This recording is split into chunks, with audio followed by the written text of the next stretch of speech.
তো বন্ধুরা আজকে করব পটলের দোরমা। তাই জন্য দেখো বড় বড় পটল নিয়ে নিয়েছি 6 পিস। এটা এবারে কাটবো।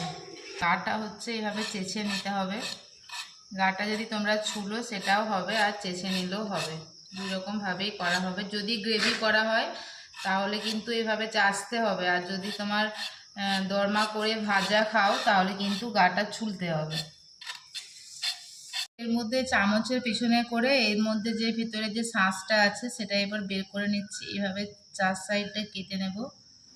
কেটে আস্তে আস্তে কিন্তু বের করতে হবে, নইলে পটলটা ফেটে যাবে। এভাবে টিপে ধরে এভাবে দেখো ভেতর থেকে আপনা আপনি কিন্তু বেরিয়ে আসছে এই যে বীজগুলো।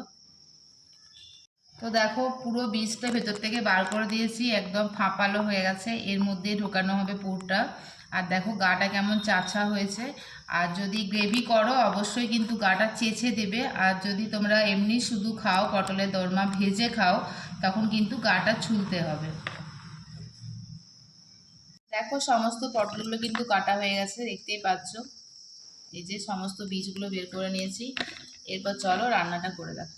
দেখো এখানে পটলগুলো নুন হলুদ মাখিয়ে নিয়েছি ভালো করে। এরপরে কড়াইয়ের মধ্যে তেল দিয়ে দিয়েছি, সর্ষের তেল। একটু ডিপ ফ্রাই করতে হবে, তাই তেলটা একটু বেশি দেবে।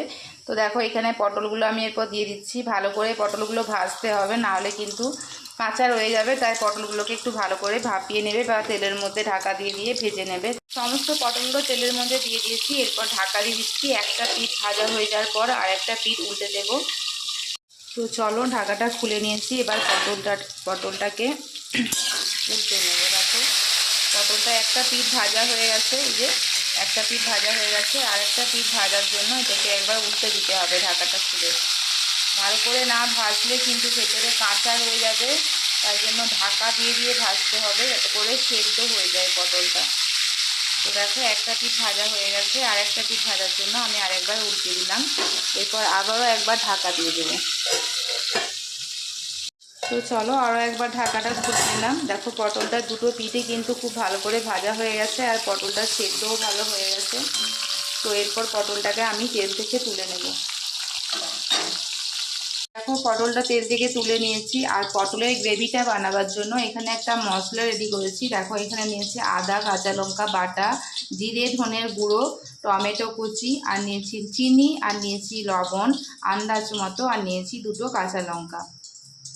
আচ্ছা বন্ধুরা, পটলের ভেতরে যে স্টাফিংটা দেবো বা পুরটা দেবো সেটা বানাবো। এরপর দেখো এখানে নিয়ে নিচ্ছি সয়াবিন বাটা আর আলু সেদ্ধ।